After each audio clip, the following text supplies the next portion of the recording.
Shalom,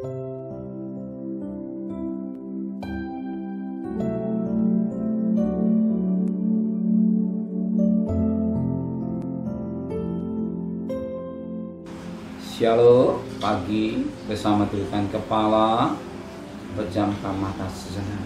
Tiada kata yang manis selain ucapan syukur pada Bapa di surga. Semua karena kasih karunia-Mu, dan kami yang hidup semua karena Engkau Tuhan, kasih karunia-Mu. Dan pagi ini kami mengadakan mesbah keluarga, mesbah pribadi. Kami boleh naikkan pujian pada Bapa di surga. Kami rindu juga untuk mendengarkan renungan firman-Mu. Urapi kami, sucikan hati dan pikiran kami, sehingga benih firman-Mu menjadi berkat buat kami, dan kami juga boleh menaikkan doa syafaat kepada Tuhan. Haleluya, amin. Shalom, pagi. Mari sama-sama kita akan membaca firman Allah, Matius pasal yang ke-17.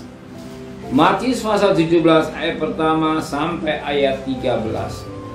Matius pasal 17 ayat pertama sampai 13. Yesus dimuliakan di atas gunung.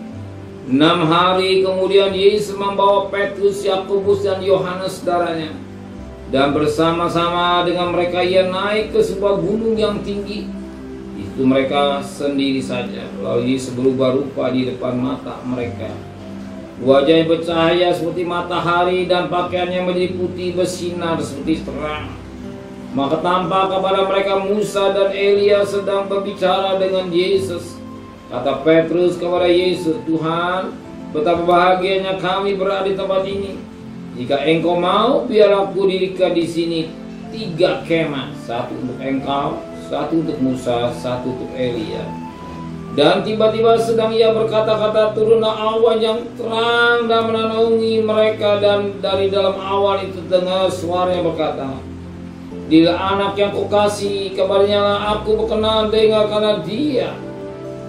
Mereka tersungkurlah mereka murid-muridnya, dan mereka sangat ketakutan. Lalu Yesus datang kepada mereka dan menyentuh mereka sambil berkata, berdirilah, jangan takut. Dan ketika mereka mengangkat kepala, mereka tidak melihat seorang pun kecuali Yesus seorang diri. Pada waktu mereka turun dari gunung itu, Yesus berpesan kepada mereka, jangan kamu ceritakan penglihatan ini kepada seorang pun sebelum anak manusia dibangkitkan dari antara orang mati.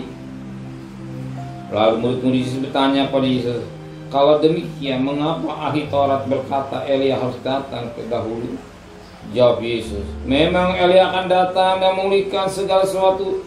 Dan aku berkata kepadamu, Elia sudah datang, tapi orang tidak mengenal dia, dan yang mempermuliakannya menurut kehendak mereka. Demikianlah juga anak manusia akan menderita oleh mereka. Pada waktu itu mengertilah murid-murid Yesus bahwa ia berbicara tentang Yohanes Pembaptis. Kita melihat bagaimana Tuhan Yesus dimuliakan, di mana dalam kemuliaannya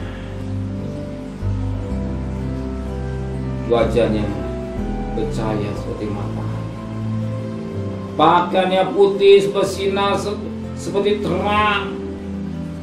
Dia benar-benar suci, dia benar-benar mulia. Dia tunjukkan pada Yohanes saat itu, dan Petrus, Yakobus ini di dalam kemuliaannya. Apa yang lihat Yohanes? Satu ketika dia di Pulau Patmos, Tuhan juga menampakkan dirinya di dalam kemuliaan di Pulau Patmos. Ketika Yesus telah bangkit dan telah naik ke surga, dia juga menampakkan diri kepada Yohanes di Pulau Patmos. Sebagaimana Wahyu 1 ayat yang ke-12. Wahyu 1 ayat 12. Melalui Yohanes berpaling untuk melihat suara yang berbicara kepadaku, dan setelah aku berpaling, tanggallah kepada 7 kaki dia dari emas, dan di tengah-tengah kaki dia ada seorang serupa anak manusia, berpakaian jubah yang panjang sampai di kaki, dan darinya melilitkan ikat pinggang dari emas. Kepala dan rambutnya putih bagaikan bulu yang putih mata, dan matanya bagaikan nyala api. Kaki mengkilat bagaikan tembaga membara dan perapi, dan suara bagaikan air, desau air bah. kita melihat bagi Tuhan dalam kemuliaan. Oh Tuhan dalam kemuliaannya. Dan saat ketika kita akan bertemu Tuhan, Yesus telah naik ke surga. Saat dia akan datang menjemput gerejanya di dalam kemuliaan, kita gerejanya juga harus mempersiapkan diri, menyongsong bertemu dengan Dia di dalam juga kemuliaan, sebagaimana Dia ingin mendapatkan gereja yang tidak cacat dan celah. Dan apa yang dikatakan malaikat itu dan berkata juga kepada kita, inilah anakku yang kukasihi. Ya, inilah anak yang kukasihi, kepadanya aku berkenan. Saat ketika kita berusaha, ya dikatakan kita anak yang dikasihi, Tuhan berkenan. Jangan Tuhan tolak, aku tidak kenal kau, siapakah engkau yang melakukan kejahatan, tapi kita baik berkenan melakukan kehendak Bapa di surga. Amin. Hidup dalam pimpinan Roh Kudus dan hidup dalam kekudusan. Amin. Sebagai madara yang pandai, madara yang bijaksana yang mempersiapkan pelita dan minyak untuk bertemu dengan Dia. Amin. Terima kasih Tuhan buat firman-Mu.